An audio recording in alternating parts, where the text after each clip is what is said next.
not look like you. They don't have the same style as you.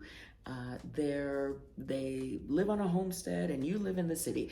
I can only have homeschooling friends. I can only have homeschooling friends. They are the only ones that can relate to me.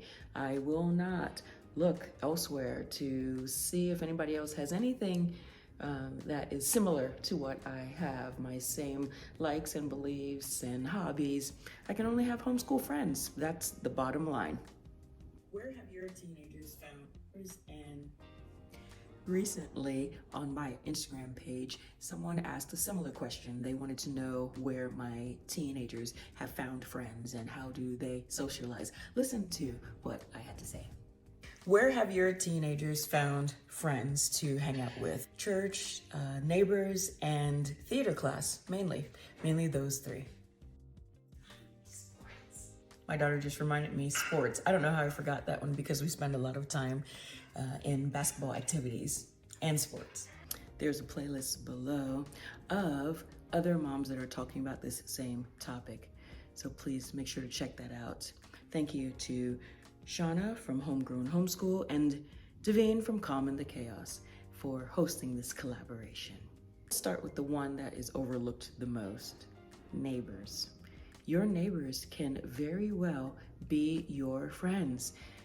Just because they have kids in public school, charter school, private school, unschool, whatever school, college, no kids at all, that doesn't mean that they will not have similar likes as you. That doesn't mean that your hobbies won't align, and it doesn't mean you can't have fun with somebody who is not a homeschooling family. And I too even overlooked that myself. I was on a mission to just have homeschooling friends. Yes, I was, especially in the younger years, because nobody else in my mind understood what a homeschooling family goes through. And that was just not the case. Some of my closest friends are not in the homeschooling community. I must admit, and I believe many people in the homeschooling community would agree to this, that when the kids are younger, it is so easy to find friendships and have multiple play dates and just connect, all right? And so that was very easy for me as well when my kids were younger. Very simple. You go to the playground and then this little kid walks up to this little kid and then another little kid walks up to my son, and now we are all playing on the slide or what have you. Oh, they're so cute. Oh, look at them. What's your phone number? Let's get together. Let's form this. Let's form that. And they might not be homeschooled, or they could be, but you have found a sense of community because your toddlers or your young kids in elementary are congregating and they're having fun and they're playing nicely together on the playground. And so, bam, there you have a socialization event that just automatically happened, and you connect with the other ladies and you exchange numbers, and from there it's nonstop because you want to get the kids out of the house and you want that community for yourself. It was just easier when they were younger. Let's just admit that. Quick commercial break. If you hear pounding or knocking, they are building something behind my home. So that's where it's all coming from. Thank you for hanging in there as I am hanging in there listening to all the noise. Now, when they get older, you have to find other revenues for yourself as well as for your middle schoolers and teens to connect. And another way to do that, not only on your street, don't overlook the friendships on your street. This is pretty good. Okay, glad to hear. Thank you. Take a look at the classes that your kids are taking online, in a co-op, in an enrichment program. And if you don't know, a co-op usually has subject classes as well as other classes, so elective type of classes. And then they also have a lunch break, and they have parties, and they have gatherings and play dates, and let's go on this field trip. So they have a lot of things, versus an enrichment program usually has 1 or 2 classes, no extra fluff, none of the extra stuff, I should say.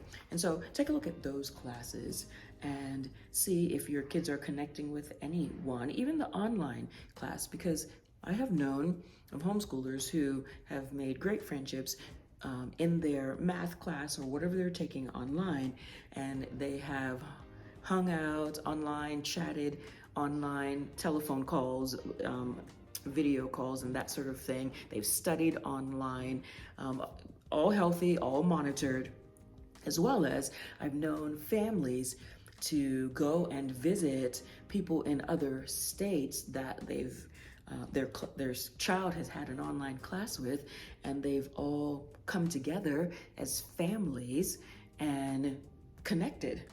And so don't put a mask over and say, oh, it's just an online class, nothing's ever going to come of that. You take your class, you do your homework, and just be done.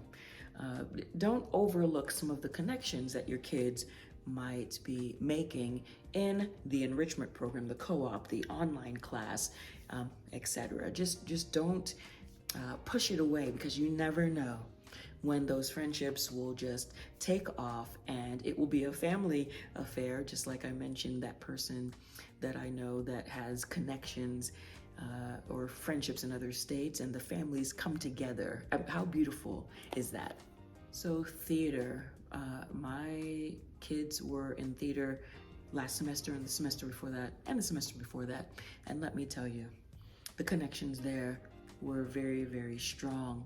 And so some of those kids, one of my daughters included, they started making outings together. And so let's meet over here, as you saw in the video that I just showed, and they have different gatherings and stuff. So theater is a strong way to make some family connections, and for moms as well, if you connect with some of the other moms with your likes, or just don't be afraid to say, you know what, let's go have some coffee. Let's go have lunch. Why don't, while they're in class, let's go walk around the park and let's just chat. You want to do that? Because you never know that one person that is either older than you, younger than you, doesn't look the same like you. You never know what deep connection you guys can have. So theater is another way that my kids connect and that I've met some friends, but I just want to encourage you to think outside of the box. There is someone that God has for you to be your friend that you might not be thinking of, because they do not look like you. They don't have the same style as you. They live on a homestead and you live in the city. I mean, just don't overlook that, because there is a friendship out there for you to be blessed with, and you might just be overlooking it. So that stemmed from theater. Let's move on. The last two are, I don't know, a given, right? And they are sports and church. And so if your kids are involved in any type of sport, it could be pickleball, it could be track and field. It doesn't have to be the big ones like basketball and football and soccer and tennis and baseball. It doesn't have to be those. It can be any type of sport. Horse riding, it could be just the exercise class that you have your kids in. Those are other avenues.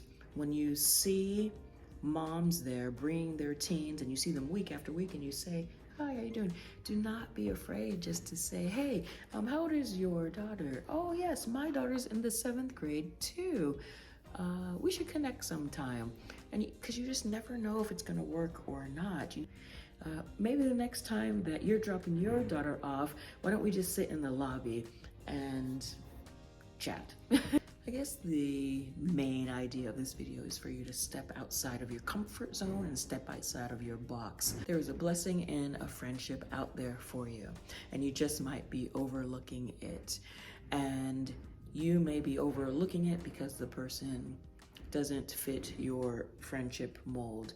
Same thing for your teens. We need to talk to our teens and our middle schoolers, because those are harder times to gain friendships and to find friends, and we need to teach them how to accept friends out of whatever their comfort box is. So I hope that this video was encouraging to you.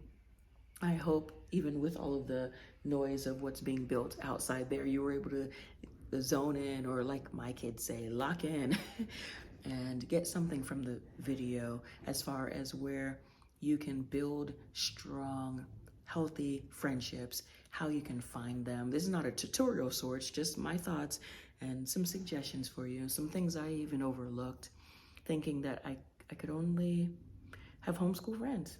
I couldn't have any other friends but homeschool friends, and that just was not the case. I hope that this was encouraging to you.